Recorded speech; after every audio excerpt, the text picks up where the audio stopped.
Kotoamatsukami. At first glance, Kotoamatsukami sounds like the ultimate genjutsu. No need for eye contact, no flashy hand signs. A whisper into your subconscious and suddenly you're voting for war or peace without even realizing it. This is Kotoamatsukami's weak variant. Let's just say it's the discount version sold in the clearance aisle of the Uchiha Power Store. Unlike Itachi's version, this one suffers from fragility. It can be detected if the target is even slightly suspicious, as Mifune demonstrated when he shook off the illusion like dust on his shoulder. Its greatest strength, undetectable influence, is also its greatest flaw once exposed. The moment awareness kicks in, the spell crumbles.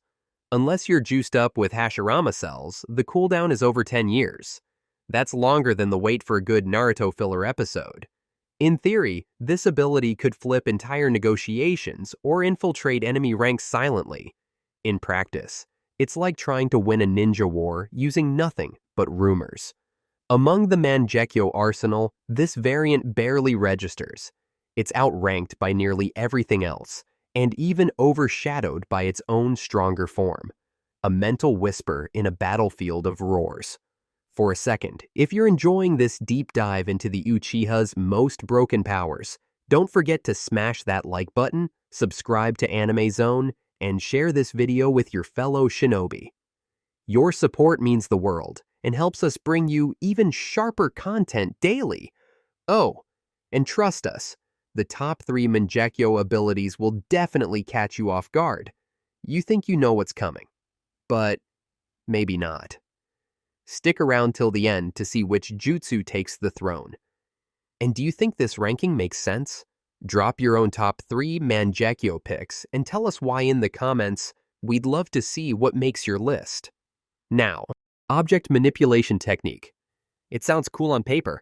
It can remote control over metallic weapons using a Mangekyō seal. Imagine turning the battlefield into your personal junkyard full of flying blades. But then you remember, it's filler. Worse, it's boring filler. Used in the Boruto anime by Uchiha Shin, this ability mimics magnet release, but with less style and even less effectiveness. It lets the user summon metal objects, direct them mid-air, and attack from all angles. Against Academy students, sure, that's scary. Using it against Naruto or Sasuke, it might as well be a paper fan. Its biggest limitation is purpose. You need metal nearby. If you're in a forest or a desert, you're waving your arms dramatically. And even when it does work, the damage is underwhelming. The attacks couldn't even scratch Naruto or Sasuke in a serious fight. Critics, and by that I mean anyone who watched the episode, call it one of the worst Mangekyō techniques ever shown. It adds nothing unique, nothing iconic. In a list of divine eyes and dimension-ripping powers, this one's basically a glorified magnet trick. Next. Clone detection. Now this is where things get a little spicy. Clone detection might sound like a passive ability, and it is, but in the world of ninja trickery, that's still a game changer, especially when you're dealing with someone like Naruto, whose entire fighting style is basically, guess which me is real. Madara might be the only character confirmed to have this ability through Mangekyō. During his battles, he could see through even Hashirama's wood clones, which are no joke. And let's not forget that even the Byakugan and Rinnegan struggle to spot the difference between a clone and the original. It's purely supportive. No fireballs, no genjutsu nightmares, no Susanoo to crush mountains. It's a quiet whisper in your head that says, that one's fake. But sometimes, that's all you need to avoid getting baited by a decoy and stabbed in the back. Strategically, this outclasses the object manipulation technique because of its relevance against top-tier deception. But it still ranks low overall due to its lack of direct offense or defense. A useful tool, but only in the hands of someone smart enough to capitalize on it. Tensha Fuuin. This one doesn't blow anything up. It doesn't summon black flames or crush enemies with chakra avatars. But make no mistake, Tensha Fuuin is one of the most clever Mangekyō Sharingan abilities in the entire arsenal. It's the silent assassin of strategic planning. The concept is simple: seal a technique into someone else's eye for later use. That someone could be an enemy, an ally, or even yourself. Itachi used this to perfection when he planted Amaterasu inside Sasuke's eye, a trap set to ignite the moment Obito revealed his Sharingan. Madara used this sealing technique to save Izanagi in his right eye, so he escaped death when fighting the first Hokage Hashirama, fooling everyone into thinking he had died.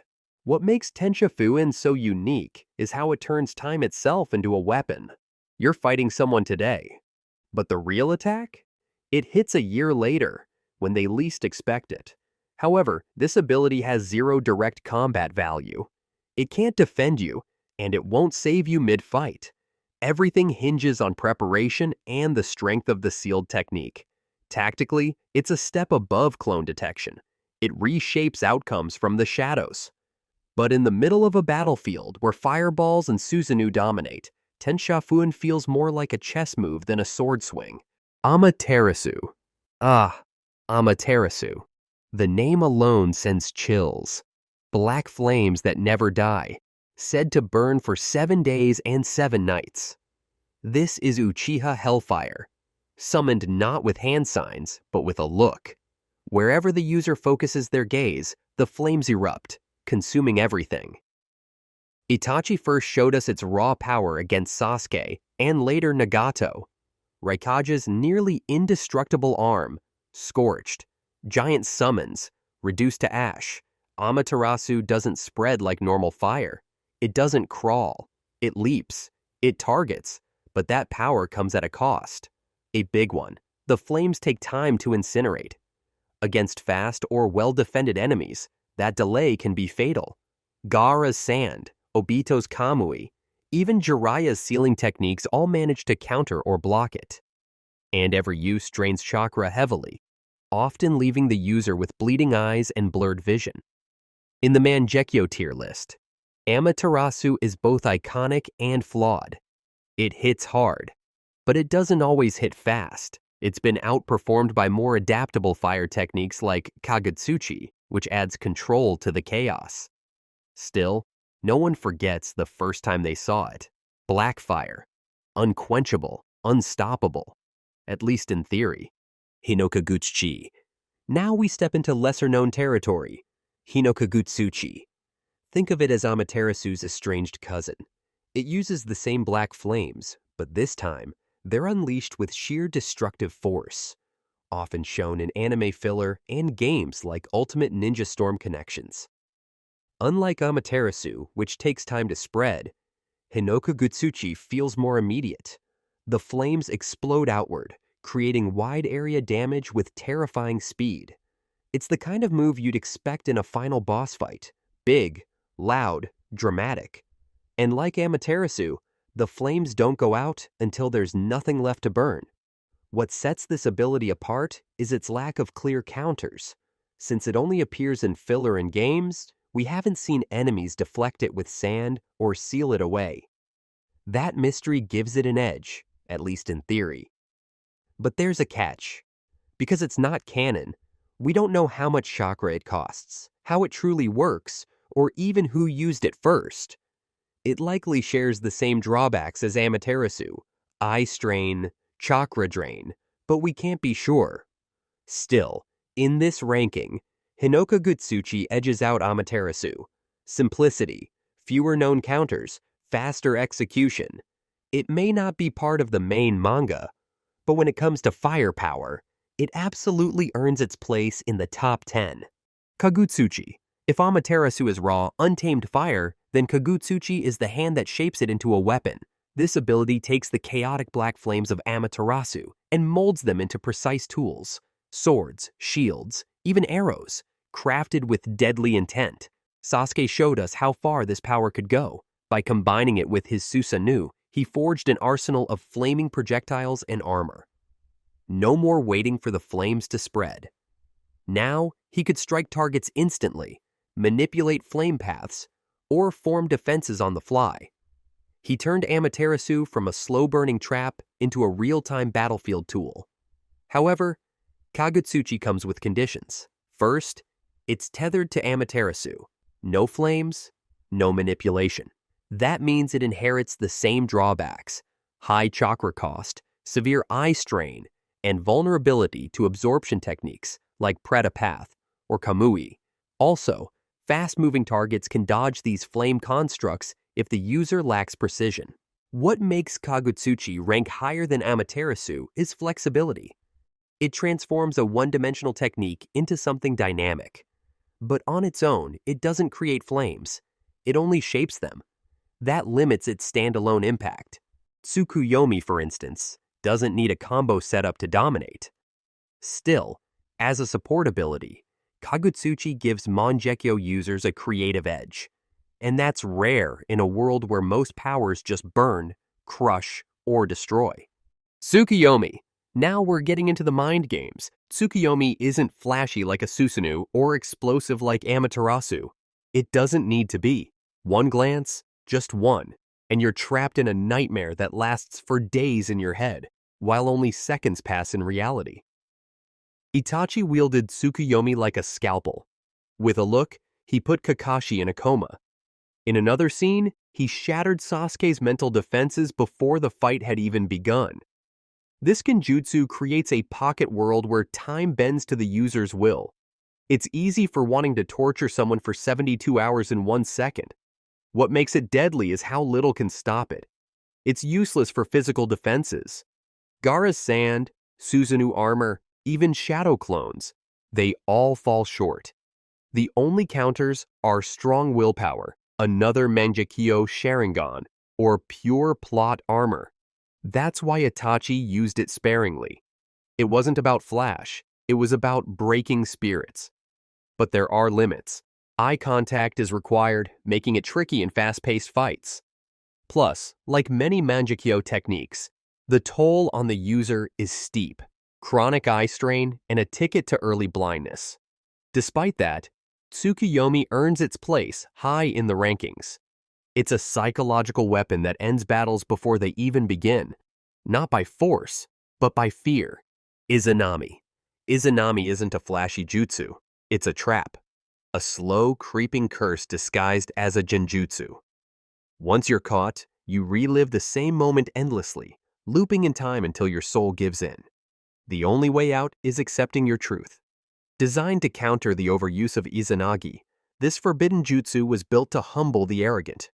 When Kabuto was stuck inside it, all his knowledge and powers meant nothing. He had to face himself, recognize his flaws, and surrender. That's what makes Izanami terrifying. Not its power, but its message. You don't need eye contact. You don't even need to speak. A touch, sync your movements once, and the loop begins. It's perfect against shinobi who think they can outwit reality itself. But that strength is also its limit. Izanami takes time to set up. It only works if the target behaves a certain way, meaning it's useless against unpredictable or reckless fighters. And like Izanagi, it costs 1 Mangekyō eye per use. Permanent blindness. That's a steep price for a moral lesson. Even so, it ranks above Tsukuyomi. No eye contact, no defense, just cold, infinite repetition. It's not about ending lives, it's about breaking cycles. And in the world of Naruto, that might be the deadliest power of all. Izanagi. Izanagi is the most forbidden of all Uchiha techniques, and for good reason. With a single eye, the user can erase death. Wounds, gone. Fatal blows, reversed. You die, and then decide that you didn't. That's not power. That's playing God. Madara used Izanagi to fake his own death and escape Hashirama. Danzo abused it by implanting a whole collection of Sharingan into his arm, using it over and over like a cheat code. Every activation bends the rules of battle, flipping loss into victory, if only for a few seconds. But it comes at a brutal cost. Every use turns one Sharingan blind forever. No resets, no healing. You trade your vision for a sliver of invincibility, and the jutsu only lasts for a short time, unless you've stacked multiple eyes like Danzo. Still, its versatility makes it stronger than Izanami. Where Izanami traps others, Izanagi protects you. It's the ultimate survival tool, and in the right hands, it turns even failure into a strategy. Yet even with all that power, Izanagi ranks below Susanoo. It's temporary, a trick, a backup plan. Susanoo, by contrast, dominates the battlefield from start to finish. Susanoo is the peak of Mangekyō Sharingan power, a giant, chakra-armored warrior that fights, defends, and obliterates all at once. It starts as a skeletal frame, but layer by layer, it evolves into a godlike avatar, complete with armor, weapons, and rage. We've seen several versions. Itachi's Susanoo was equipped with mythical treasures, the Yata mirror to block any attack, and the Totsuka blade to seal souls permanently. Sasuke's took it further, launching projectiles like Yasaka Magatama or shaping its power into arrows of black flame. And Madara, he turned his Susanoo into a kaiju that sliced mountaintops in half. Few jutsu match its raw presence. Once a Susanoo appears, entire armies retreat. It's that overwhelming. But as with all great power, there's a catch. The chakra cost is massive, and prolonged use causes gradual blindness. And in early stages, it's not invincible. Gaara once pulled Madara out of his partial Susanoo, like yanking a cat out of a mech suit. Despite those flaws, Susanoo stands above Izanagi for one key reason: lasting power. It fights alongside you, shields you, and can shift the tide of war. Kotoamatsukami. If Genjutsu had a final boss, this would be Kotoamatsukami, the strong variant. Kotoamatsukami, in its strongest form, is the ultimate puppet master technique. Unlike Tsukuyomi, it doesn't trap you in a nightmare. It rewrites your will entirely, making you think your new actions are your own. You're not hallucinating. You're convinced. Controlled from the inside out. Itachi used it posthumously by placing the jutsu inside a crow. That crow activated upon detecting Sharingan, turning Itachi against Kabuto's control. In an instant, Edo Tensei, a jutsu meant to bind the dead, was undone. Let that sink in. Not even resurrection could overpower Kotoamatsukami. There's no counter. Not even a perfect Jinchuriki, immune to most genjutsu, could resist it. The catch? A massive cooldown, 10 years per use. That is, unless you have Hashirama cells, which reduce it significantly. Even then, this ability isn't suited for fast-paced combat. It's too slow, too methodical. But what it lacks in speed, it makes up for in permanence. You don't just win a battle, you rewrite it before it happens. You plant a command and walk away. The enemy falls without ever knowing they were defeated. It outranks Susanoo for one reason: permanence. One use can flip the outcome of a war, a village, even a life. But as strong as it is, there are still two techniques that outshine even this mental titan. Ohirume. Brand new, mysterious, and already shaking the foundation of everything we thought we knew, Ohirume is the dark horse of the Mangekyō lineup. Introduced in Boruto. 2 blue vortex. This technique doesn't rely on fire, illusions, or chakra monsters. It bends space itself. With a single gaze, the user creates rifts that manipulate gravitational pull. It can yank metal, disorient enemies, or pull techniques mid-flight, like snatching kunai out of the air. One of its first uses? Pulling iron sand from the ground with pinpoint accuracy. What makes Ohirume terrifying isn't its flash, it's the potential. If it can manipulate mass and momentum, it could rival or even surpass Kamui. Think about it. No need to teleport out when you can crush the battlefield into a singularity. Defense or dodge. None of that matters when your feet can't even stay grounded. But here's the catch. We don't know the full extent of it. It's too new. The chakra cost is unknown. Also, the limitation is not to be seen yet. There's no data on how far it can reach or whether it strains the user like other Mangekyō powers. Because of that, Ohirume falls short of the #1 spot. It's a game changer, no doubt. But until we see it tested against top-tier threats like Naruto or Code, it stays in second place. Not because it's weak, but because its legend is still being written. Kamui. At the top, there's Kamui. No contest, no confusion, just pure dominance. Kamui is beyond a normal jutsu. It's an answer to every other jutsu. Want to teleport your body instantly? Done. Want to send an enemy's attack into another dimension? Easy. Want to snipe someone's head from across the battlefield with pinpoint precision? Ask Kakashi. Obito took this ability and made it nearly unbeatable. He phased through attacks by slipping parts of his body into his personal dimension. No genjutsu could reach him. No taijutsu could land. Even when overwhelmed, he could disappear in a blink, untouchable, invincible. Kakashi, with one Mangekyō eye, turned Kamui into a sniper rifle. He erased missiles mid-air. He targeted Deidara mid-flight. It was clean, fast, and absolute. There are limits, of course. Using Kamui drains chakra fast, especially for large-scale teleportation. The strain on the eyes is real, even for Sharingan veterans. But those drawbacks pale in comparison to what you get in return. Offense, defense, escape, strategy, all in one technique. And here's what seals Kamui's place at number 1. Consistency. While other abilities depend on setup, emotion, or opponent behavior, Kamui works. Every time. In every situation. From stealth assassinations to god-tier duels, it's been proven again and again. Special note.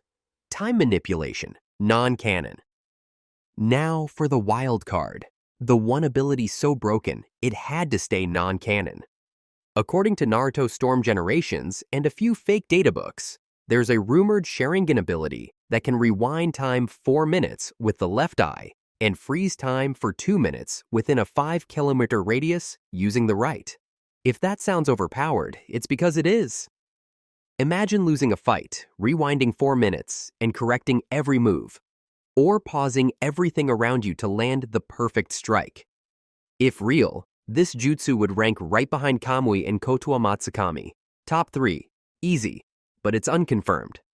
No manga source, no anime appearance, no origin. Just speculation. So while it's fun to think about, this ability stays off the official list. Still, if it ever becomes canon, the Mangekyō power rankings might never be the same again. Thanks for watching till the end. See ya!